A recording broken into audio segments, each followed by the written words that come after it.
It's time for us to take action. GitHub Actions.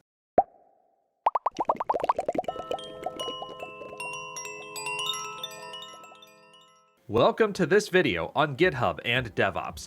My name is Kevin Fiesel, and I am the proprietor of Galaxy Services LLC, a consulting firm which specializes in work all across the data platform space, especially SQL Server.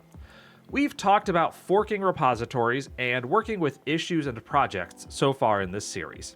In today's video, I'll give you an introduction to GitHub Actions, and we'll see how they work. I've talked about GitHub Actions a couple of times on this channel, including a classroom discussion around Azure ML and GitHub Actions. I'll link to that video in the show notes below, but if you'll indulge me, I'd like to tread over some common ground here, as not everybody will be interested in the specifics of ML ops. Actions are the way that we can get things done in GitHub. In Azure DevOps, we have a notion of pipelines. Other CI/CD tools have their own ideas about scripts and workflows and whatnot.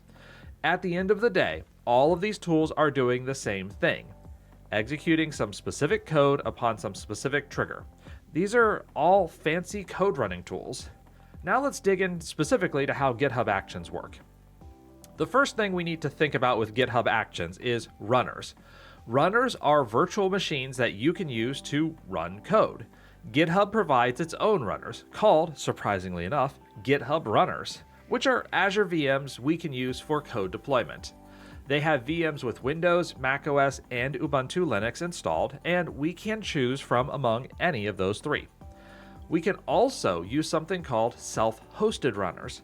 Self-hosted runners are virtual machines that you have built out, either in a cloud service like Azure or AWS, or in your on-premises environment.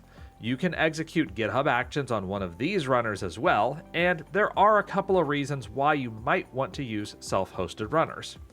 First, some of your operations may need to happen behind a VPN or within a corporate environment. GitHub runners are public Azure VMs, and you may not wish to expose your corporate data and services to those VMs. Instead, you can have a self-hosted runner that lives within the corporate environment execute the job. A second reason we might use self-hosted runners is because sometimes we need something GitHub doesn't provide. For example, perhaps we need to deploy things using Red Hat Enterprise Linux or SUSE Enterprise Linux. There are no GitHub runners for those distributions of Linux, just Ubuntu. Similarly, we might need to try things out in Windows desktop operating system, like say Windows 10 or Windows 11. The only versions of Windows GitHub runners support are Windows Server 2019 and 2022. Regardless of the reason, if you do go the self-hosted runner route, there are a few steps you'll need to follow to get it working. I'll leave a link in the show notes to show how you can do that. Next, let's talk about the actions themselves. GitHub Actions follow a YAML specification and look a bit like this example. Each YAML file defines something called a workflow. The workflow has a name, as well as indicators on when we would trigger this workflow, such as a push to a repository. A workflow also has one or more jobs. These jobs can run either in parallel or sequentially if you use the needs attribute in a job and specify the name of another job. Within each job, we have one or more steps. Each step is some action that we can take, such as running a command line script, checking out a repository, connecting to Azure, or saving a file to Azure Blob Storage. Sometimes you'll need to run your own custom shell scripts as part of GitHub Action workflows, but there are a variety of actions already available to you in the GitHub Marketplace and in open source repos. This image shows you how to reference one of these using actions/checkout at v2. This points to a GitHub repository in the Actions organization called Checkout, and we are specifying version 2 of it in the image. By linking these steps together, we can build out whatever solution we need. One example would be to have workflow actions to check out our code from a repo, build it, run unit and integration tests, deploy the code, and ensure that the service is running as we expect. That's a pretty classic development workflow. We can also use GitHub Actions for infrastructure as code, which is something we'll explore in a later video in this series. Now let's talk about workflow triggers. There are dozens and dozens of events which can trigger a GitHub Actions workflow to run, and I'll give you a link to all triggers in the show notes. That said, I listed a few of these in a prior video, and I'll recapitulate them here as well. The workflow dispatch event is for when we want to run a workflow manually. We can schedule a workflow if we'd like to run it at some time during the day or some time interval. Schedules accept cron syntax, so if you're already familiar with that, you're in good shape. If not, there are plenty of good websites for building cron schedules. When we push into a specific branch, or into any branch, we can execute a workflow. And the fourth one I've seen pretty frequently is executing a flow on pull request. This might do something like build the code with changes from the pull request, and then run a set of unit and integration tests against that built code to make sure that the code change doesn't break anything. But these aren't the only events we can use, so I've included a link to the list of events, and you can get an idea of how flexible this GitHub Actions system is. This is our academic overview of GitHub Actions. Now let's go to the demo and see what it takes to build one out. We are going to take care of Exercise 2, Task 3 in this training on implementing DevOps practices. The goal in this task is to create a GitHub Actions workflow and get it to do a few things. We're first going to create a workflow and trigger it manually. We'll add a pair of jobs to the workflow, including pulling an action from the GitHub Actions Marketplace. We'll have these jobs run in parallel at first, and then make them sequential jobs. Then, we'll add a trigger to fire off this job whenever anybody creates an issue in the repository. Finally, we'll create that issue and see the carnage that it entails. That's quite a few steps, but this will go by pretty quickly, so let's get started. In order to perform this work, I'm going to show you the easy way first, using the GitHub Actions interface. To see it, let's navigate to the Actions menu option. I don't have any GitHub Actions workflows set up yet, so GitHub will make some suggestions for us based on the code we have in the repo. We can see Docker containers and .NET Desktop actions in the suggestions. Then, in deployment, we see deployment to a variety of cloud services. There are also plenty of options for security, continuous integration, automation, and more.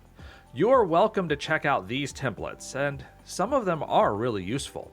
But for our task, we're going to stick with building the workflow, so I'm going to select the link to set up a workflow myself.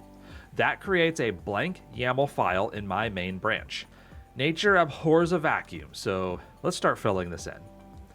The first thing I'm going to do is rename the file to first-workflow.yml. The next thing I'll do is give this workflow a name. I also need to give it a trigger to run manually. In GitHub parlance, that's a workflow dispatch. Next up, we're going to add a simple job to the workflow. I'll call the job Job1, and it will run on Ubuntu Linux. That job will contain two steps, one that I'll call Step 1 and one that I'll call Step 2. Each of those jobs will run a simple command to echo a bit of information to the log.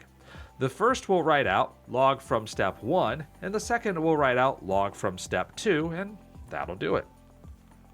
This is a perfectly reasonable and utterly useless job. I've had some of those before. Anyhow, the next thing that we'll do is trigger this job. Let's first select Commit Changes. This will bring up a modal dialog giving me a few options, including the ability to create a new branch for this workflow. As a spoiler, that's the better approach, but we aren't there yet, so I'll commit directly to the main branch. With that in place, I can navigate to the Actions tab in GitHub. On the left-hand side, we see my first workflow entry. I'll select it, and it will bring up a fairly sparse page. But on this page, we can see a note that this workflow has a workflow dispatch event trigger. That means I can run the workflow manually. To do so, I'll select the Run Workflow dropdown and choose Run Workflow. That will kick off the workflow. While it's getting started, let me explain what kicking off a workflow actually entails. GitHub will spin up some compute for me on an Azure virtual machine they own. Once that happens, I'll see a record of it here in the GitHub Actions menu. I can select the title of this to drill into a job graph. This provides a visual display of each job in our workflow. We only have one job, so let me click on that. From there, I can see log details. On the left-hand side, I see my job, so I could switch between jobs quite easily. On the right-hand side, we see several check marks and step titles. The first step is to set up the job, and that happens automatically. If I drill into it, I can see some details about the GitHub runner and the prep work that it's doing for me. Let's drill into operating system. I did specify Ubuntu-latest in my workflow file, so we get the latest version GitHub supports, which is currently Ubuntu 22.04 LTS. Selecting Runner Image expands that section, showing me the version of the image, the software they pre-install, and more.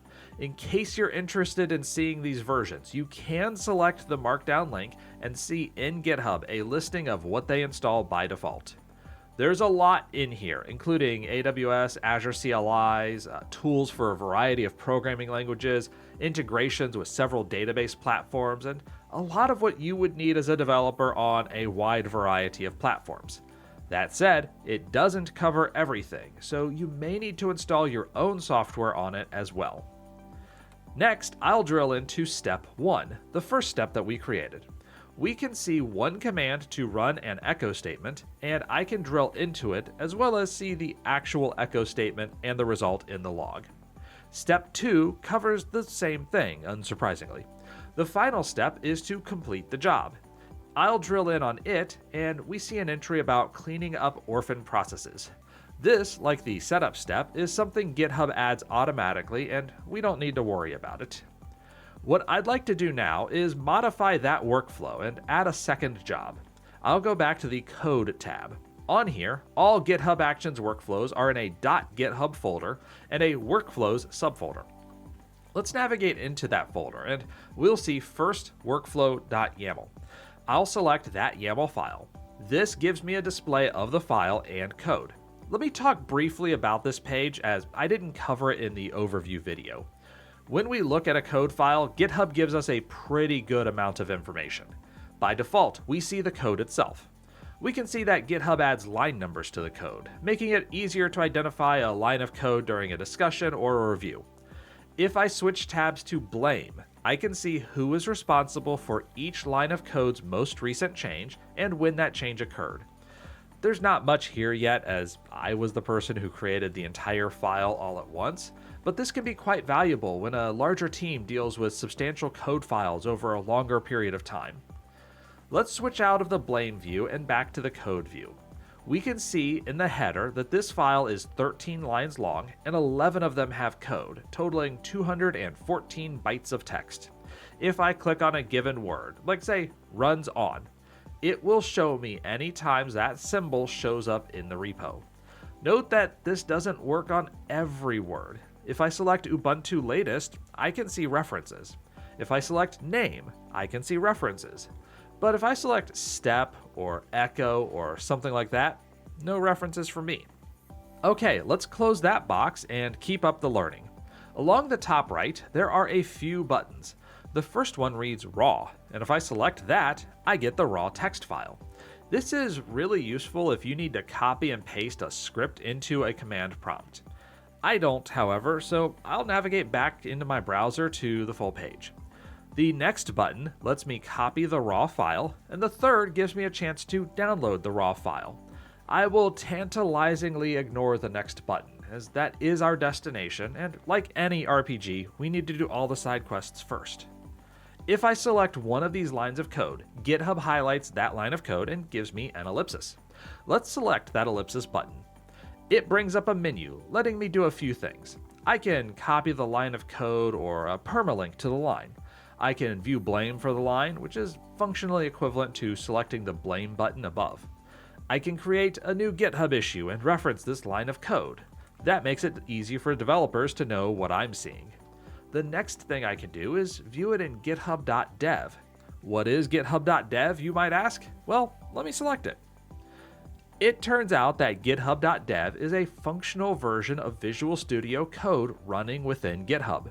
You can work with files in the repository, create pull requests, view issues, and do a whole lot more in here.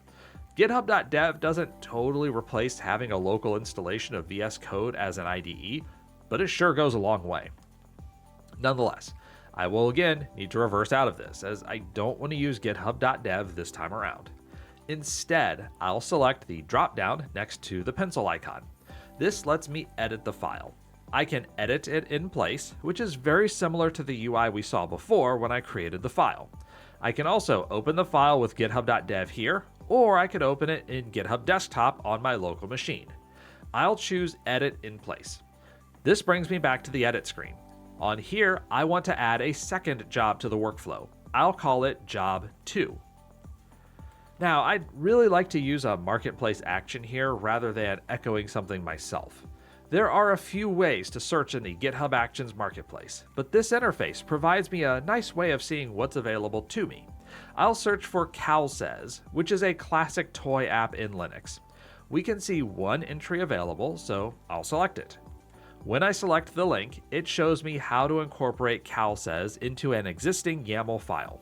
Let's copy that and paste it below the steps section for job 2. I'll need to do a little bit of formatting to get things right, as YAML is a whitespace sensitive language.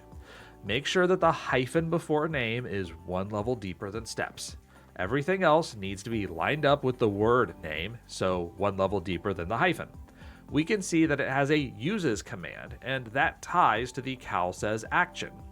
By the way, one neat thing about GitHub Actions is that these action names are actually repositories.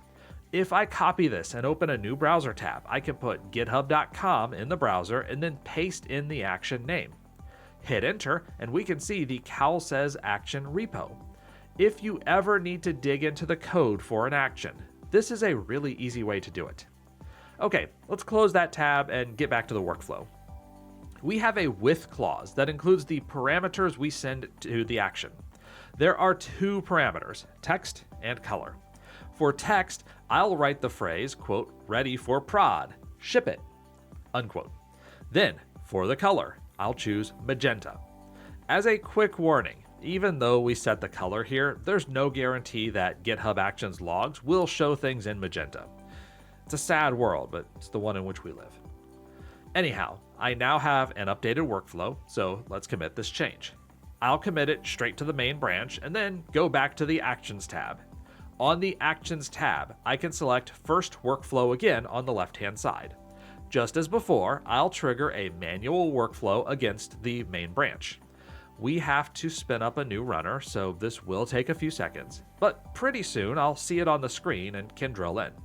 This time around, we have two jobs, Job 1 and Job 2. They are both in the same box, meaning that they are running in parallel. I'll select Job 2, and we can see the two default tasks of Setup Job and Complete Job, as well as our CalSays step. Let's open up CalSays, and we can see that the cal, sadly, is not magenta. Nonetheless, we must soldier on. The next thing we want to do is to make the two jobs, Job 1 and Job 2, sequential. That is, I want Job 1 to complete before Job 2 runs. Doing that is quite easy, as it turns out. Let's go back to the Code tab, drill into the .github and workflows directories, select first workflow.yaml and edit this file once again. In the editor, there is one simple change we are going to make. On the line right after the Job 2 definition, I'm going to add the following: needs Job 1. This says that Job 2 will only run after Job 1 finishes. I'll commit that change, and we'll go back to the Actions tab. On first workflow, I'll once again run the workflow against the main branch. Give it a few seconds to start up, and I can drill into the workflow. This time around, we see two boxes with a line connecting them. This is how we can see that there is a dependency between Job 1 and Job 2. The final thing I'd like to do here is add another trigger on this workflow. In addition to running whenever I select the button to kick it off, I'd like to add a trigger that fires whenever anybody creates an issue in this repository. To do that, we will, not surprisingly, need to go back to the Code tab one more time. We'll get into first workflow.yaml and modify it again. In here, the modification I need to make is in the on section. Right after workflow dispatch, I'll add another clause. This says that whenever I open an issue, we will trigger this workflow. I'll commit the changes one last time. Then we'll go to the Actions tab. I just want to show you that there are no workflows currently running. I'll now navigate to the Issues tab and add a new issue. Jimmy the intern is getting a little big for his britches. We are going to put him in place by giving him a task he will never be able to complete. Clean the Augean stables. Jimmy is no Heracles, he's not even a Hercules. I'll submit this issue and laugh a little bit to myself. But I'm also going to go to the Actions tab because it turns out there's a workflow running. Note that the title of the workflow is the name of my issue. We can see that the name of the workflow itself is below that, so this gives us a good idea of seeing what's running and why. We now have a functional GitHub Actions workflow. There's a lot more we can do with GitHub Actions, and we will come back to this several times because it forms a key part of any DevOps work within GitHub. If you're coming at this from Azure DevOps, you may find that the concepts within GitHub Actions are pretty similar to ADO pipelines, but it's not quite the same, and each has its own nuances. Still, what it does provide us is a flexible system for executing code without having to leave the confines of GitHub. In the next video, we'll learn a bit about the GitHub flow and see how they recommend we work with code development. Then, we'll tie things back to GitHub Actions with a couple more videos on infrastructure as code and CI/CD. Stay tuned for these over the next few weeks. We'll have links and show notes in the description below. And until we see each other in the next video, take care.